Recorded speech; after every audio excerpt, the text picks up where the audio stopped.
जो ताले लगे होते हैं पहरेदारों के दरवाजे पे, जो ताले लगे वो अपने आप खुल जाते हैं। वसुदेव की बेड़ियां खुल जाती है, देवकी की बेड़ी खुल जाती है, अपने आप खुल जाती है। कैसे? ये शरीर जब तक परमात्मा से अज्ञानता बस जी रहा है, ये शरीर कंस है मेरी माता बहनों, तब तक ये शरीर कंस है। और जब यह ज्ञान में प्रकाश में, ज्ञान के प्रकाश में प्रकट हो जाता है, उसका प्रकाट्य हो जाता है हृदय में ज्ञान का, तो तब हमारे अंदर जो कंस रूपी बेड़ियां हैं, लोभ मोह क्षोभ दुष्टता अधर्मता, वो सब बेड़ियां अपने आप खुल जाती है। और एक ही श्रेय रहता है कि भगवान को कैसे देखें, भगवान को कैसे पालें, भगवान को कैसे बचाएं, भगवान को कैसे बनाएं, अपने शरीर में उसे कैसे पोषित करें। सूप पर कंस को तुरंत देवकी ने वसुदेव जी को बोला इन्हें तुरंत बचाओ। तुरंत उन्होंने सूप की व्यवस्था करी और सूप पर रख करके, सूप क्या है महाराज कि साधु ऐसा चाहिए जैसा सूप स्वभाव, सार सार को गही रहे तो देवराव। मनुष्य ऐसा चाहिए भगवान को ले जाने वाला जैसा साधु होता है, जिसके अंदर पाप ना हो, कपट ना हो, छल ना हो, दुष्टता ना हो, अधमता ना हो, ऐसा चाहिए। तो बोला ऐसा क्या लाए? बोला सूप। तब सूप लाया। क्योंकि क्या करता सूप? सार सार को गई रही, चावल के दाने दाने अंदर रखता है और सोता दे, जो भूसा होता है उसे उड़ा देता है। ऐसे विचारणीय भाव से रख करके चल पड़े गंगा की। जाते जाते जाते जाते आगे यमुना जी मिलती है महाराज। और यमुना का उफान जब भगवान वसुदेव जी भक्ति रूपी यमुना में प्रवेश करते हैं तो यमुना का उफान आता है, और उफान आते आते यमुना नाक नाक तक चढ़ जाती है।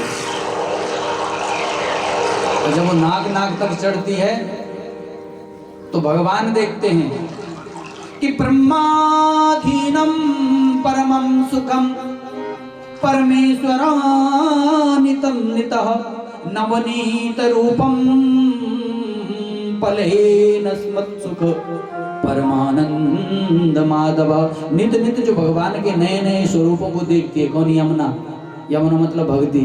नित नित जो भगवान के दर्शन पाती है वो यमुना। यमुना माने भक्ति भगवान की। वो नित नित जो दर्शन करती है, उसने बोला कि अब तू सूप में है, मैं तेरे को कैसे पाऊं, इसलिए तू कुछ कर। और वो उफान बढ़ता गया। लेकिन धीर वीर बुद्ध समय सुखम यत कृत वसुदेव च गमनम गमनम सुसुप्ताया सिद्ध सिद्ध में सुख। लेकिन धीर वीर कौन? वसुदेव। भक्ति का साधक धीर और वीर, वो डरा नहीं। उसने कहा चाहे डूबूं या मरूं, चाहे कुछ भी हो, पर मैंने आगे ही बढ़ना। वो पीछे नहीं हटा, वो आगे बढ़ता गया, आगे बढ़ता गया, आगे बढ़ता गया। जब वसुदेव जी आगे बढ़ते गए तो दयालु परमात्मा परम ब्रह्म परमेश्वर चतुर्भुज नारायण नरहरि नारायण दया में आ गई। विष्णु सैया पर शेष पर लेटे हुए भगवान दया में आ गए, और शिशु रूप में प्रकटे भगवान वासुदेव के सिर पर बैठे हुए भगवान चतुर्भुज नारायण दया में आ गए।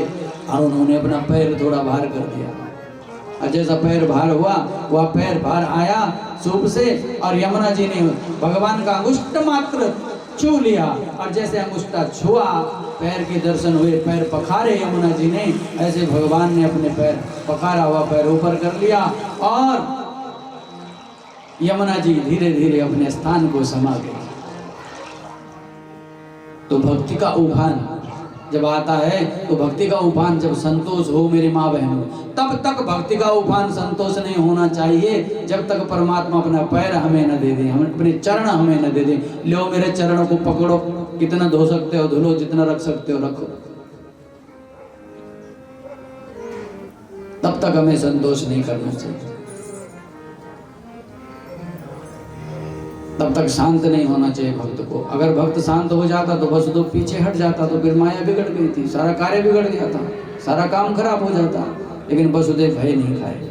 एक भागवती कथा है महाराज, इसमें आंधी तूफान डर भय अनेक प्रकार की बातें, अनेक प्रकार के विषय आते रहेंगे, लेकिन बढ़ते चलो बढ़ते चलो बढ़ते चलो, तभी जाकर के ये सफलता की ओर पहुंचते हैं। रात्रि को गए यहाँ नंद के घर में,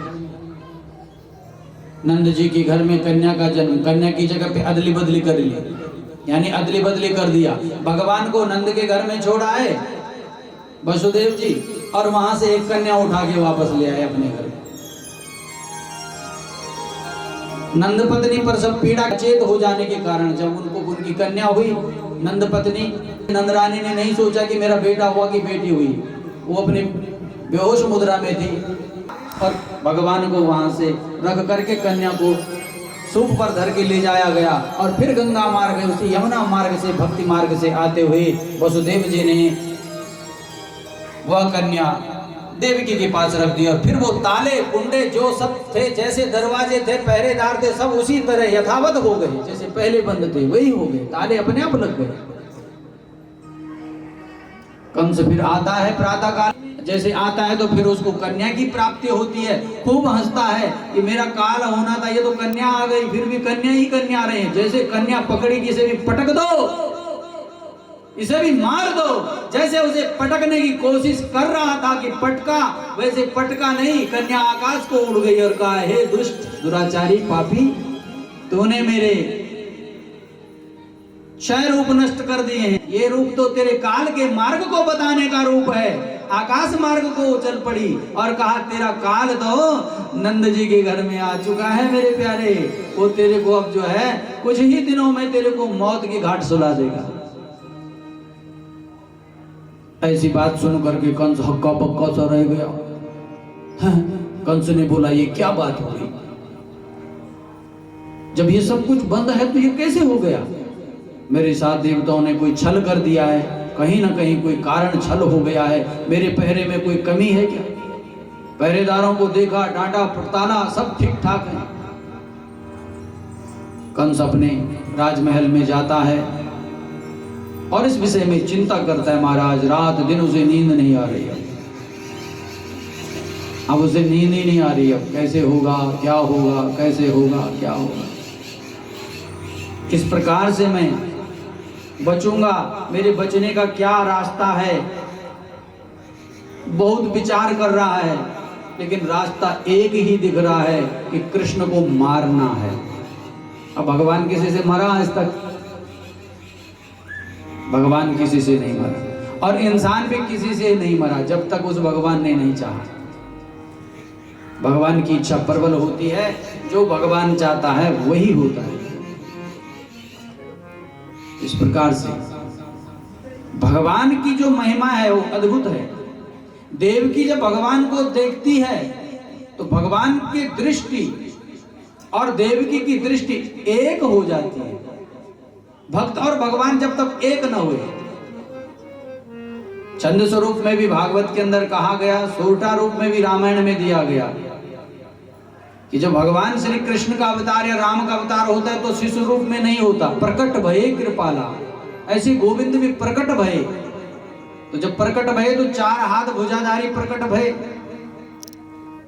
हाथ में गदा है, पद्म है, स्वस्ति है, सुदर्शन चक्र है, बड़ी बड़ी जटाएं हैं, बड़ी बड़ी आंखें हैं भगवान की, चेहरा भगवान का दिव्य,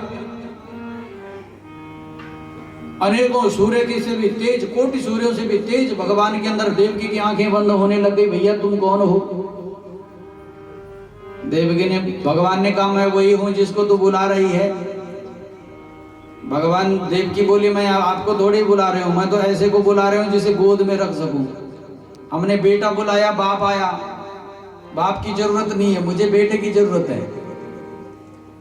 भगवान ने कहा माता धन्य हो गई देवकी, चतुर्भुजी नारायण भगवान 4 भुजाओं धारी खड़ा होकर के मां कहता है। अब बताओ इससे बड़ी क्या बात, कितनी धन्य हो गए। सबका पिता आज देवकी को मां बोलता है, मां मैं उसी रूप में आता हूं, और भगवान शिशु बालक बन गए। शिशु बालक का बनना, फिर शिशु बालक का सूप यानी धर्म के ऊपर, यानी कि धर्म के ऊपर सिर पर जा करके फिर नंद के घर जाना। नंद के घर में क्या है? गौवंश है। गौवंश में जाने का अर्थ क्या है? जहां गौएं होंगी वहां कृष्ण भगवान रहेंगे। यूं तो वसुदेव के घर में भी है, लेकिन कंस है ना, कंस की गौ, नंद की गौ, बहुत फर्क है। कंस दुराचारी है, वहां पर तो गायों को भी सजा है, माइयों को भी सजा है। इसलिए जहां स्वच्छंद है, स्वतंत्रता है, वहां भगवान ने अपना मार्ग बनाया और भगवान वहां चले गए और वहां नंद के घर में आनंद हो गया, आनंद ही आनंद। तो आपका आनंद कहीं से आ रहा है? के आनंद भयो